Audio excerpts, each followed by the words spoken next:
지난 시간까지 우리가 20개의 분사 전치사 중에서 7개를 끝마쳤죠. 3분의 1을 끝마쳤습니다.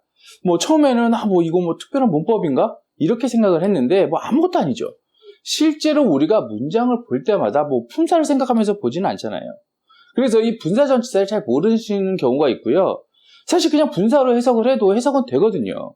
그런데 문제는 그렇게 해석을 하면 어색할 때가 참 많습니다. 저희가 지금 이야기를 분사 전치사 하는 동안에 계속 반복을 합니다. 자, 오늘은 영상을 시작하면서도 이야기를 합니다. 왜 그럴까요? 저희는 이게 가장 중요하다고 생각을 하는 거죠. 저희가 정리하는 분사 전치사는 20개입니다. 저희들과 함께 공부하시는 분들은 이렇게 정리를 해놓는 게 좋습니다. 단순 전치사 45개였죠.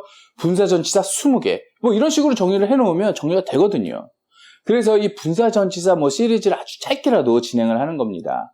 이 20개는 그냥 전치사로 이해하는 것이 가장 효과적이기 때문인데요. 마치 듀링처럼요. 여러분, 듀링을 듀오의 분사처럼 해석하시나요? 아니잖아요. 전치사처럼 쓰잖아요. 여기 나오는 20개는 이렇게 듀링의 느낌이 들 수 있을 때까지 익숙해지자는 겁니다. 이게 중요합니다. 자, 오늘도 분사 전치사입니다. 세 번째 시간이죠. 분사 전치사 처음에는 이게 뭐지? 그랬는데 세 번째 하니까 좀 익숙해지셨죠? 그렇습니다. 층을 쌓고 그것을 반복하면 세상 모든 것이 자연스러워집니다. 자, 지난 시간 카운팅까지 끝냈으니까 오늘은 그 다음부터 한번 해보죠. 자, 우선은 excepting입니다. including입니다. 이 둘 모두 사전을 찾아보면 이쁘게 전치사라고 써 있습니다. 지난 시간부터 저희가 사전 이야기를 참 많이 하죠. 왜 그런지는 지난번 영상에서 설명을 드렸습니다. 분사 전치사의 경우 이 사전에는 아직 분사 전치사라고 등재되어 있지 않은 것이 있다는 겁니다. 그런데 이 두 전치사는 아주 이쁘게 전치사로 등록되어 있고 해석도 뭐뭇을 제외하고 이렇게 해석하시면 됩니다. 자, 그런데 오늘 accepting 같은 경우는 저희가 워낙 고민을 했던 전치사라서 조금은 확인 한번 해보죠. 아니, 어렵나? 어려운 건 전혀 아닙니다. 그런데 왜 고민을 했냐? 저희가 이 accept를 45개 단수 전치사에 안 넣었습니다. 저희들과 이 전치사부터 공부하신 분들은 아시죠? 사실 넣어도 되는데 당시 뺐죠? 그때 처음 고민을 했습니다. 이걸 빼야 되나 말아야 되나? 뺐습니다. 버터고도 연결이 되고 어떻게 보면 복합처럼도 보이기도 하고 또 오늘처럼 accept도 전치사인데 accepting도 전치사잖아요. 이거 별거는 아니지만 나중에 설명하자라고 했던 겁니다. 자, 그 나중이 바로 오늘입니다. 뭘 설명해야 될까요? 그렇습니다. accept도 전치사고 accepting도 전치사인데 왜 이렇게 두 개를 쓸까? 혹은 어떻게 다른가? 별건 아니지만 복잡해 보입니다. 어쨌든 이야기가 나온 김에 accept와 accepting의 차이를 이번 기회에 확인하면 좋겠죠? 그런데 제가 바로 앞에서 진짜 별거 아니라고 했습니다. 지금은. 예전에는 별것이었습니다. 어떻게 예전에는 별것이었나? 자, 예문을 먼저 한번 보시죠. Every country agreed to the proposal except Spain. 자, 똑같은 문장입니다. Every country agreed to the proposal only excepting Spain. 자, 여기서는 only가 들어왔습니다. 그렇습니다. accepting은 엄격한 문법에서는 only, not, without 다음에만 쓰고 그 외에는 다 accept만 사용이 되었습니다. 근데 요 사이에는 accepting을 많이 쓰지는 않지만 accept와 크게 구별하지 않고 쓸 수 있습니다. 자, 지금 너무 문법적으로 가기보다는 자꾸 많이 쓰는 것이 도움이 됩니다. 여러분, 추후에 accept는 좀 더 자세히 다룰 것들이 있습니다. 그때 추가로 또 층을 쌓으면 됩니다. 자, 다음은 excluding입니다. excluding 한 김에 저번에 한 including과 함께 정리해두면 좋겠죠? 저번 영상에서는 counting과 including을 같은 것으로 해서 무엇을 포함한 거고 그 반대가 excluding입니다. 이 excluding과 accepting은 거의 유사하니까 이 accepting과 including, counting도 반대가 될 겁니다. 언어라고 하는 것은 층이 쌓여야 된다고 했는데 이렇게 네트워크까지 되면 영어가 입체적인 느낌이 듭니다. 입체화시킨다는 것은 평평한 것보다 이해가 쉽습니다. 스스로 층을 쌓고 네트워크를 해서 영어를 입체화시켜두면 여러분들의 영어 쑥쑥 늘겠죠? 자, 다음도 별건 아닌데 아주 조금 생각할 것이 있습니다. 바로 following입니다. 사실 이 분사 전치사 20개 중에서 제 개인적으로 여러분이 가장 어색해할 만한 전치사가 뭐냐라고 한다면 이 following이 순위 안에 들어갈 것 같습니다. 이게 정말 분사로 해석을 하면 어색합니다. 이건 전치사로 해석을 하면 가장 자연스럽습니다. 예문을 보면 바로 이해가 될 겁니다. Following the disclosures, the chairman resigned. 폭로 후에 회장이 물러났다. 이걸 following을 분사로 해석을 하게 되면 아주 어색합니다.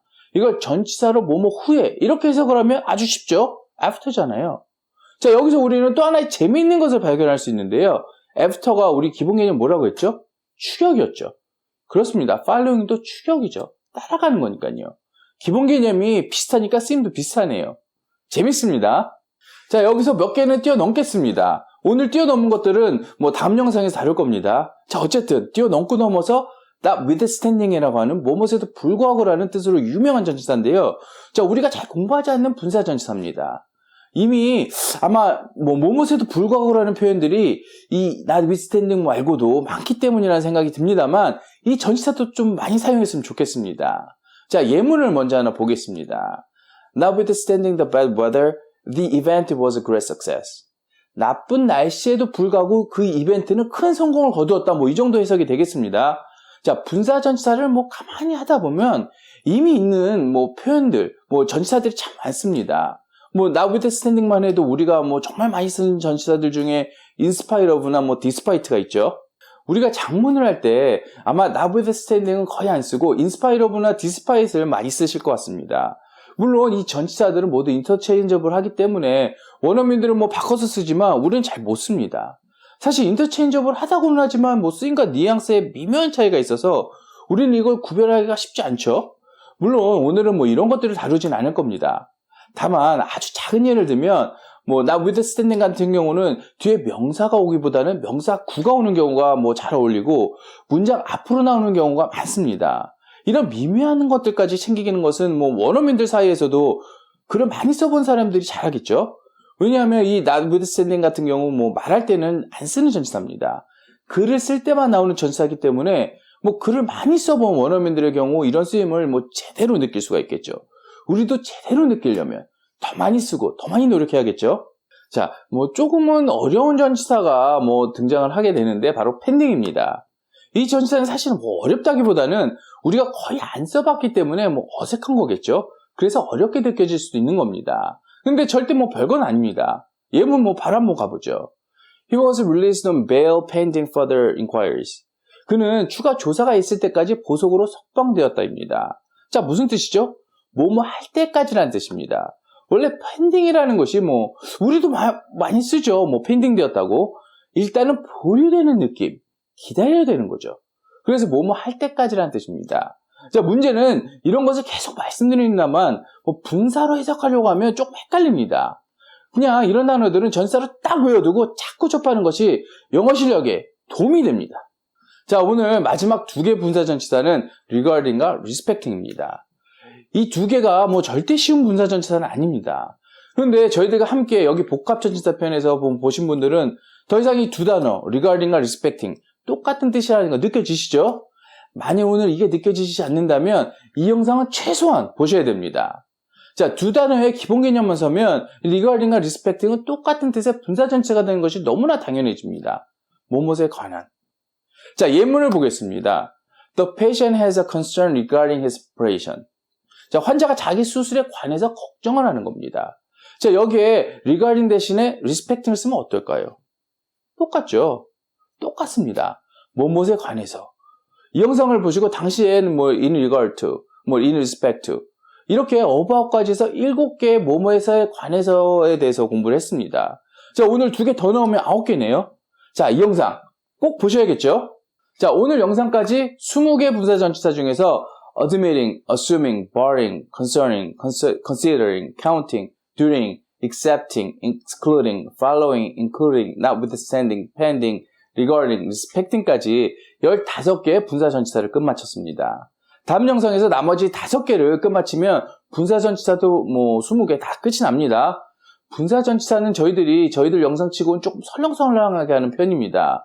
왜냐하면 우선 이 20개를 외우고 체화하는 것이 우선돼야 되기 때문입니다. 이제 뭐 전치사 시즌2가 시작된 거잖아요. 진행하면서 뭐 설렁설렁한 부분들은 반드시 채우겠죠. 그게 저희들 채널의 최대 장점이기도 하지만 단점이기도 하죠. 자, 이번 분사 전치사는 사실 그렇게 어렵지는 않습니다만 이 20개를 제대로 외우지 않으면 나중에 다양한 전치사와 뭐 구별과 뉘앙스를 다시 공부를 하고 층을 쌓을 때 그때 가서 어차피 또 해야 됩니다. 영어는 뒤로 미루는 만큼 더뎌집니다. 이렇게 층을 쌓아서 진행을 할 때 좀 더 강하게 밀어붙여서 공부해 두시면 나중에는 뭐 쉬워집니다.